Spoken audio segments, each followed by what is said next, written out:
Christmas Plus One is one of those films that I quite enjoyed. It wasn't amazing, but there also wasn't anything wrong with it. It wouldn't be the top Christmas film I'd recommend, but if you're looking for a festive film with generally likable protagonists and a decent amount of Christmas in it, I think this is a pretty good one to go for.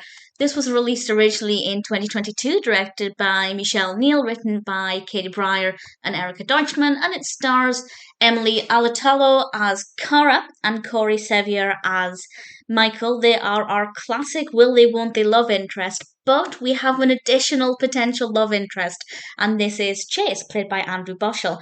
And it starts off with Cara and her sister Amy, played by Vanessa Smythe, making wishes as they do every year. And at the beginning of the film, they wish to meet their soulmates, and then it cuts to exactly a year in the future, or roughly a year in the future, and Amy is actually getting married. And a lot of the film focuses on the planning of the wedding and the events leading up to it.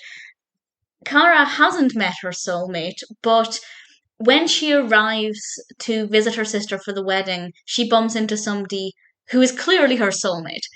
And they exchange numbers, and she invites him to the wedding, which is one of the only unrealistic and unbelievable things in this. You just wouldn't meet a stranger and then invite them to your sister's wedding. If nothing else, that person will be in those wedding photos forever, and that just is ridiculous. So that and one other thing was unbelievable to me. I'll discuss the other thing in a moment. But she loses her phone.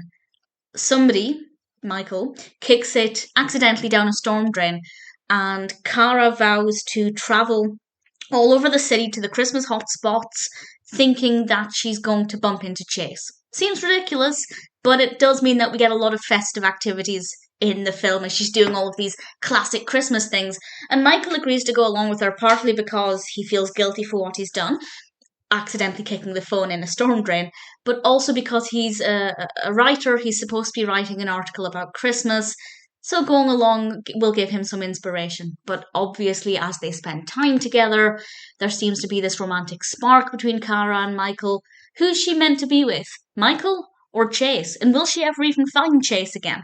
The only other thing that really annoyed me, and it's not really a spoiler, quite early on, they were at a snowman building competition, which was pretty great, really enjoyed watching it, but then one of the snowmen nearby had Chase's scarf on. There is no way that she wouldn't have realised Chace was a few feet away building a snowman.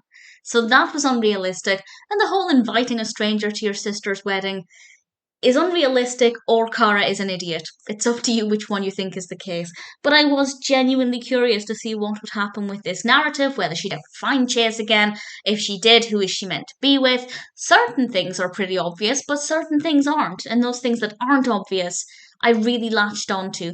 With regards to being likable, I think Cara is not the smartest person. I don't think she's the brightest person. She does make some decisions that I just think, what are you doing? So I didn't love her as a character, but at the same time, I didn't hate her. But I liked Michael. I really liked Michael. Chace, obviously being an absent character for a lot of this, we don't really get to know him. But he seemed decent enough when we first met him. So it's an okay film. It is quite festive. There's a lot of Christmas magic in this that I really enjoyed. So if you're looking for a film to put you in the festive mood, it wouldn't be a bad one to go with. It's not the most believable narrative. Cara is not the most likable protagonist. But if you can look past that, it's not too bad. I probably would never watch it again, but I didn't mind watching it once. Very festive, and yeah, even though I think the narrative might be a bit unrealistic at times, I was genuinely curious to see what would happen. So I have to say, all things considered, Christmas Plus One is not too bad.